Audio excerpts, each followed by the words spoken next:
À la veille du Nouvel An lunaire, la présidente de Taïwan s'engage à avancer à grands pas dans le monde et remercie les nations démocratiques pour leur soutien à l'île. Le ministre des Affaires étrangères de Taïwan déclare que l'île ne restera pas silencieuse face à la coercition du Parti communiste chinois. Certaines familles chinoises ne pourront pas être réunies pour la plus grande fête de l'année, le Nouvel An lunaire. Cette séparation est mise en place pour la 3e année consécutive, les restrictions liées à la pandémie jetant une ombre sur la fête.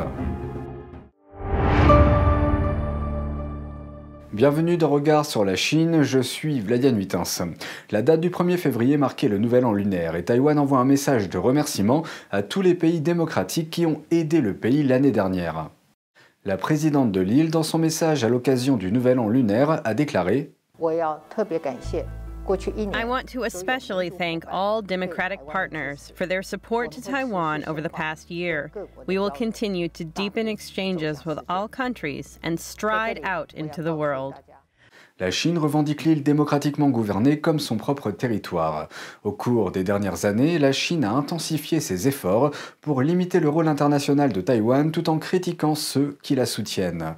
Mais à l'approche de la veille du Nouvel An lunaire, lundi, qui marquait le début officiel de la fête la plus importante dans le monde sinophone, la promesse de Tsai d'avancer à grands pas dans le monde pour l'année du tigre sonne comme un défi relevé face à la pression incessante de Pékin.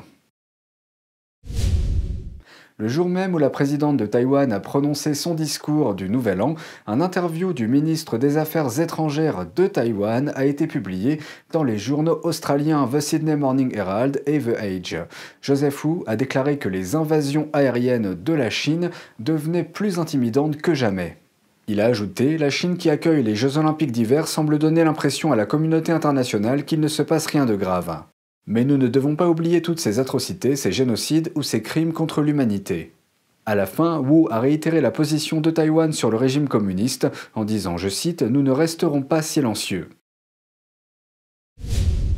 Une possible invasion de Taïwan ainsi que l'état de l'armée chinoise ont été de longs sujets de discussion lors d'une audience tenue par la Commission d'examen de l'économie et de la sécurité de la Chine. La Commission américaine avait invité d'éminents spécialistes de la Chine pour qu'ils apportent leur expertise.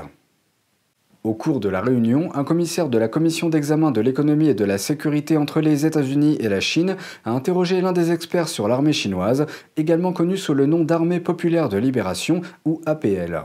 Plus précisément, quel est le degré de confiance des responsables de l'APL dans les capacités de leurs soldats? Il s'avère qu'il n'y en a pas beaucoup.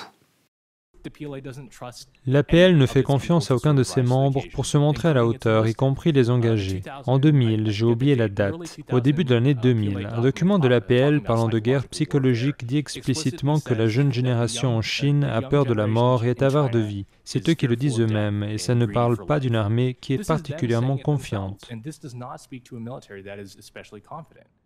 Un autre commissaire a demandé quelles sont les déficiences qui empêchent l'armée chinoise d'envahir Taïwan. Je vais revenir tout de suite aux personnes. Ils continuent à rabâcher à quel point les gens de l'APL sont incapables. Ils regardent.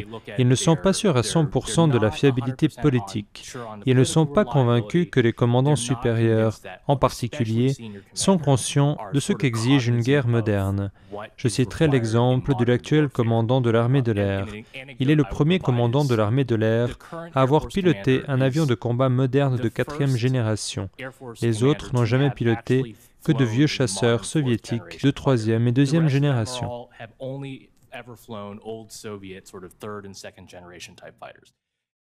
Un autre expert dit craindre que Xi Jinping n'envahisse Taïwan parce que son entourage a peur de lui parler de la force réelle de l'APL ou de son manque de force.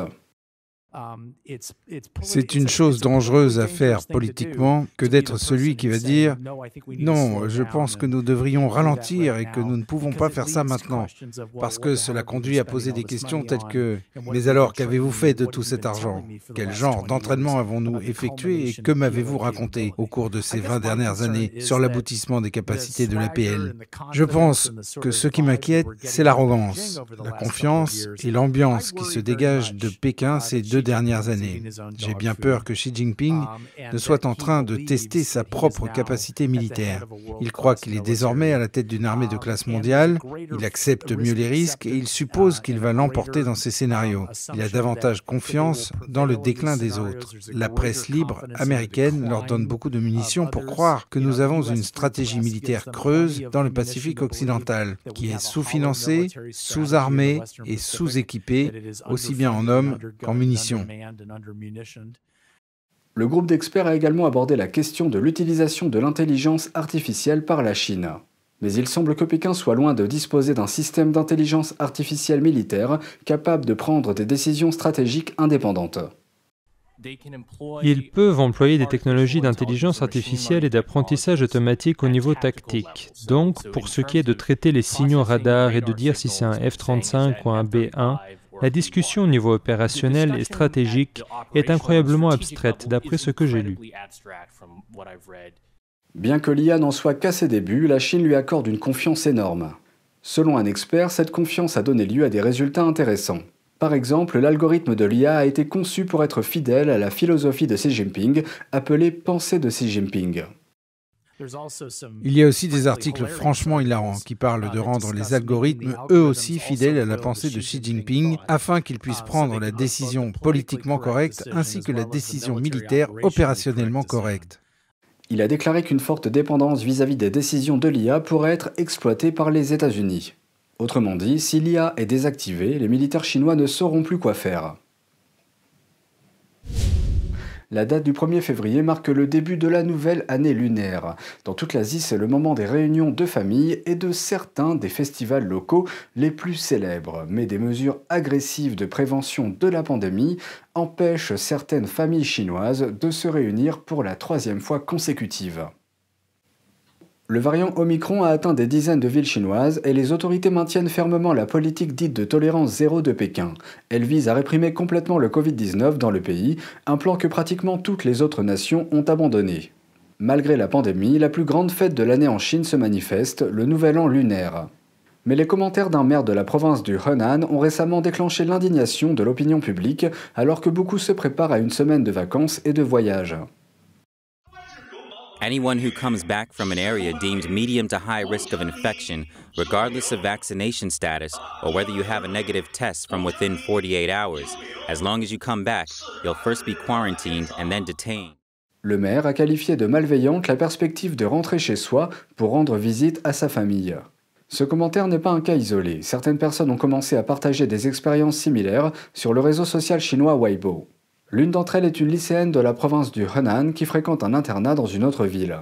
Elle raconte qu'elle a dû subir 18 tests de dépistage du virus avant d'obtenir l'autorisation de quitter l'école et de rentrer chez elle. Ces 18 tests se sont tous révélés négatifs. Sur le chemin du retour, elle a été arrêtée par des employés d'un stand de prévention de la pandémie. Elle et sa mère, qui étaient venues la chercher, ont été informées qu'elle ne pouvait pas rentrer chez elle.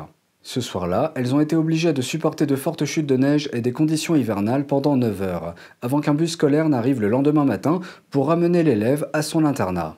Ces stands de prévention de la pandémie ont été installés dans toute la Chine. Les personnes voyageant dans la zone sont soumises à des fouilles de leurs personnes et de leurs véhicules. Ensuite, des agents décident si elles sont autorisées à poursuivre leur route ou si elles sont renvoyées chez elles. Un certain nombre d'étudiants ont déclaré avoir été confrontés à des situations similaires. Quelques-uns ont eu la chance de rentrer chez eux avant la dernière vague de virus. Mais pour au moins une étudiante, même cela n'a pas été suffisant.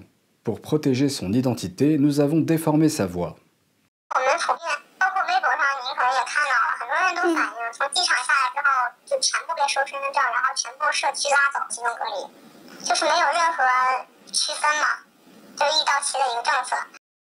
Lorsque Hao Hao est revenu de Pékin à la ville de Harbin, les deux régions étaient exemptes de cas de virus locaux. Plus tard, à la mi-janvier, Pékin a signalé qu'une infection avait été détectée dans la ville. Et même si Hao Hao était déjà partie, elle a été contrainte de rester en quarantaine à Harbin.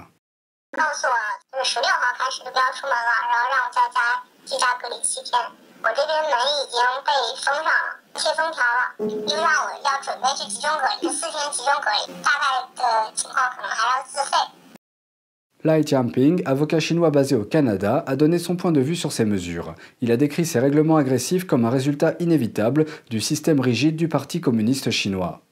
对于上面来说，我只提要求你要确保什么什么什么，至于什么方法和手段我不管。对于下面来说，那么我只有采取那种一刀切的办法不顾一切的办法，我才能确保对上面交差。而且呢，他还要层层加码，所以到了最底层了，那就已经就是寸步难行。Pour certains citoyens, c'est la 3e année consécutive qu'ils sont empêchés de rendre visite à leur famille pour le nouvel an lunaire. Et c'est tout pour aujourd'hui, merci d'avoir suivi Regard sur la Chine, on se retrouve demain pour une nouvelle émission, prenez soin de vous et à bientôt.